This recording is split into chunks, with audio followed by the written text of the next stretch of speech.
Hi Aries, welcome to the full moon in Sagittarius for May 23rd, 2024. Full moons close out cycles. So this could be closing out a cycle from the previous new moon, or it could be a longer cycle because you've been through eclipse season. But in any case, the direction that this reading is going in is 8 people and supportive connections. So number 8 is a power number. So these could be people that are powerful, or the connections could be powerful. But in any case, they're supportive. There's something nice that's going to come of it. And again, 8 is really a very powerful number that can be used for good or its opposite. In this case, I really do feel like it has some good connection and may help you to move further or further yourself in some way. You may be the supportive person, or you may meet supportive people, but I feel it's that the opposite more, that you are going to meet supportive people. Okay, so as usual, let's get started. Welcome to this full moon. It is Sagittarius, so Sagittarius is an adventurous, expansive energy. Philosophy may come up for you, philosophical ideas, your philosophical mind, but it is definitely expansive. And the interesting thing about Sagittarius is they're great band members. So you may even become part of a group, be involved in group situations, and this can be where you're meeting new people or finding those connections. So the first column is what you're closing out at this time of the full moon, or just where you find yourself at this time, which is usually something that you would be closing out of at this time. The center column is you and how you're behaving in the situation, what you're thinking in this case, what you're doing, how you're feeling. And let me put this down so you can see it a little bit better. And the last column is probable outcome. Probable because some things are, when you know more, you can change things, and some things are just meant to happen. We're supposed to experience some things, and it is always to further our own growth. Okay, let's see, let's have a look here. All right, so you're done with something here with this 10 of Swords and 3 of Swords. I would like them to be reversed, but I think we're at a point where we're renewing. The 3 of Swords can be bad weather, it can be heartache, it can be separation, but it's the 2 of Swords that makes that cut, and the 3 of Swords is sort of the aftermath, which brings renewal and rebuilding along with it. The 10 of Swords is telling me that you're done with something, somebody, or maybe even a pattern of thinking, because swords are thought in action. So it can be that you are finished with a particular situation, a particular way of thinking, but in any case, this 10 of Swords tells me you're pretty tired, and your perspective is really important here. Is this the dawning of a new day, or is it the end of a very difficult day? In any case, I think the way that we are restructuring our mind here is to find some sort of peace in a situation. The nice thing about this is you do have supportive people around you, so I like that. And it could be that you need some support as well. I'm going to do another card with that.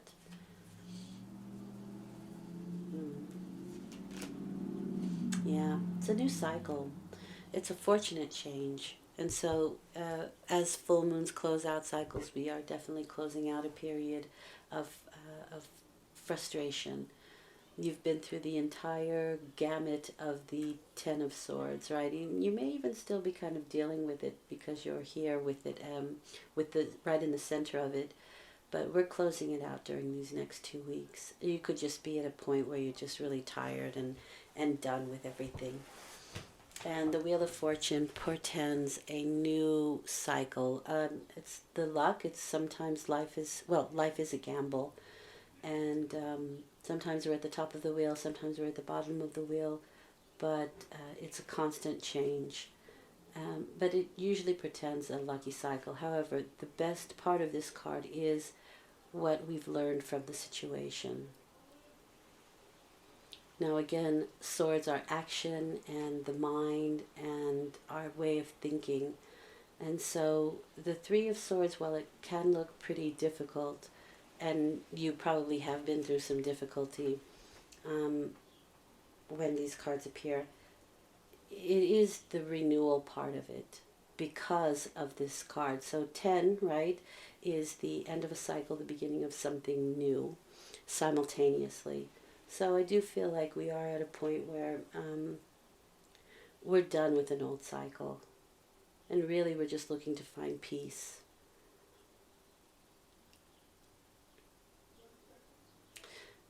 You are the Five of Swords and the Star card. So the Five of Swords is a very difficult card for me. It's something that's been hard won.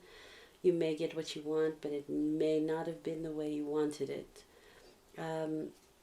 It also means that your words have impact. And that may have been what caused some tears or some sense or feeling of separation. But like I said, the Two of Swords has already made the cut. The Three of Swords is the renewal of that. Though we may be experiencing that heartache and tears or bad weather. This really can be bad weather. We are on the path now to renewal, and that 10 really does feel like I'm finishing up this kind of feeling of separation or anxiety and moving on now. But the Five of Swords can be a difficult card. It is the card of humiliation, so that's what they mean by your words have impact. So it's a sort of a victory, although 5 is instability.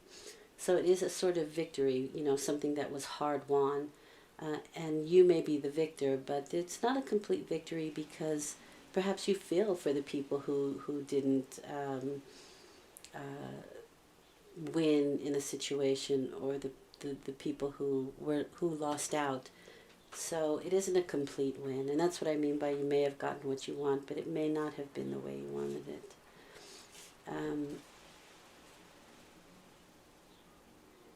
But it is certainly something that was hard won, and you can see that here. It's quite obvious that it was a difficult situation that maybe you went through or you went through with somebody else.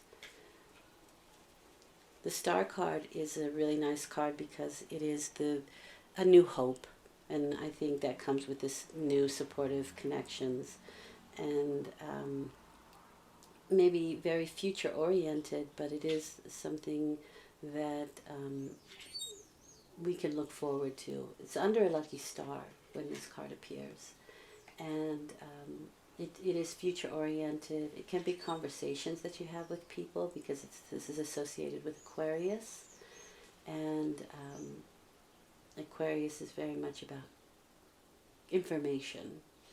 And so information can come to you that can be very helpful, very possibly.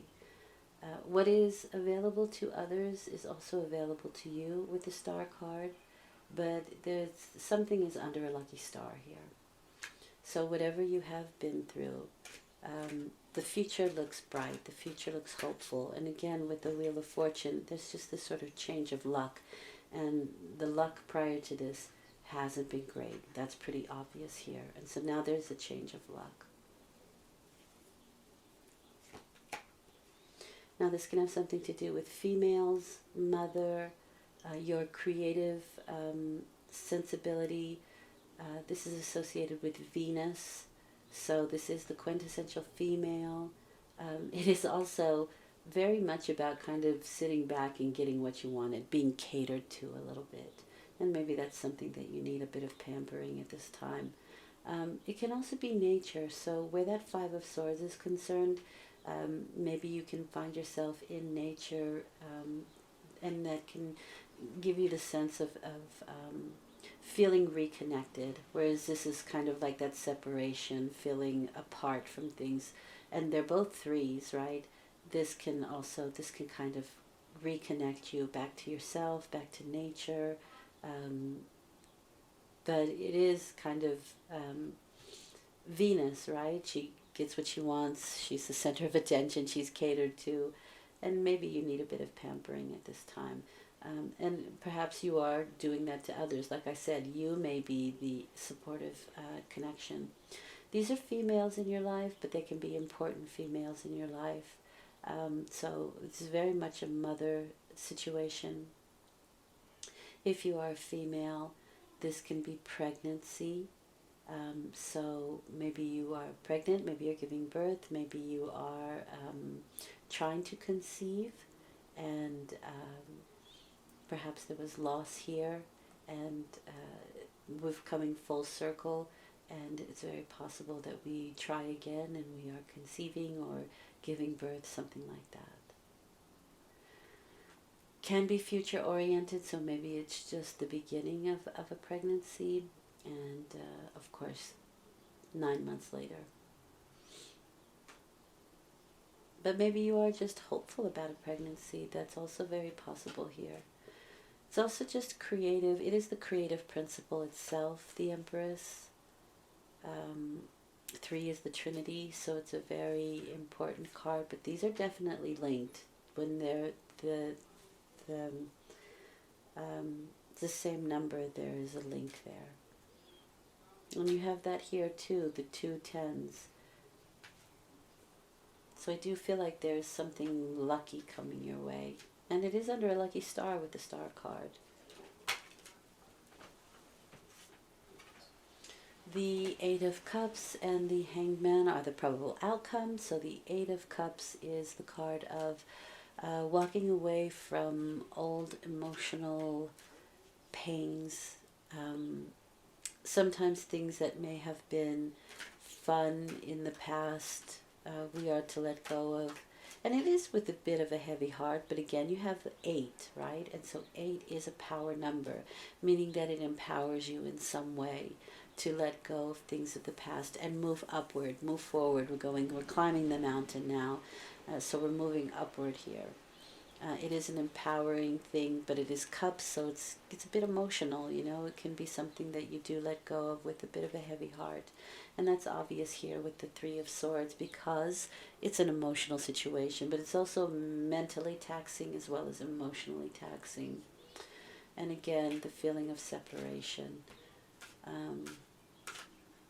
The Hanged Man is the card of waiting, and if you wait with faith, you get what you want. There's a bit of a sacrifice here, and again, walking away from something that is quite emotional, or something that used to be good for you, or you loved, or a place, right? Separating from a favorite place, moving onward, moving to another city, country, house, whatever, leaving possibly family and friends behind, to marry or start a new life, or that kind of scenario.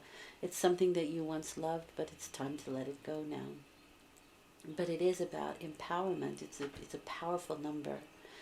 And so the Hangman can be sacrifice, but it is also waiting, because again, we're under a lucky star here for the future. And so you are being given the opportunity with the Hanged Man to see things from another perspective. And for me, that kind of goes the same with the 10 of Swords, because again, your perspective is really important here. What is it? Dawning of a new day, or the end of a very difficult day? So perspective is really important. And so we are letting go of something. We're releasing old emotional baggage and moving upward.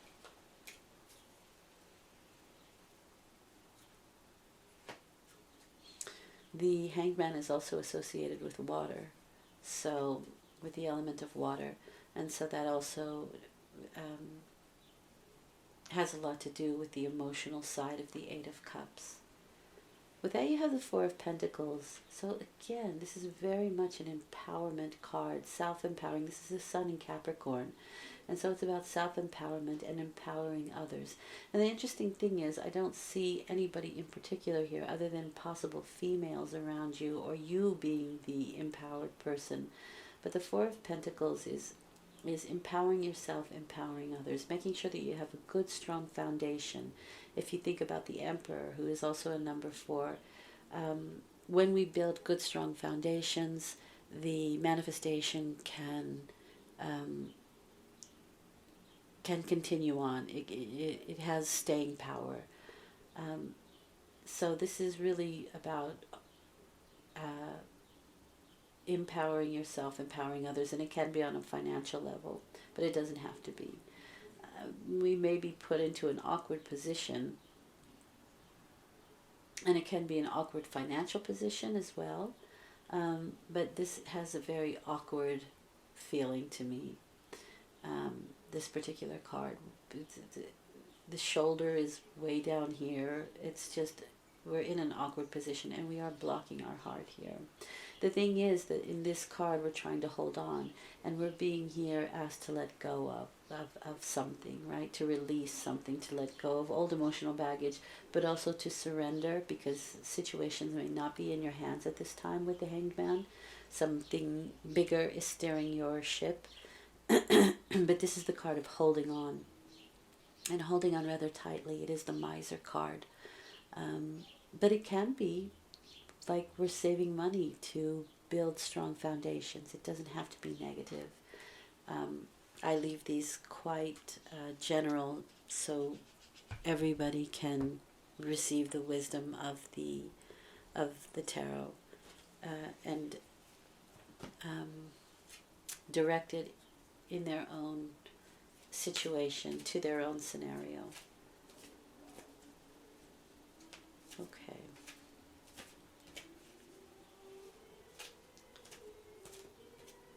All right, so what does Spirit want you to know? You have birth. Really nice. Be receptive to new ideas, a child, or a situation.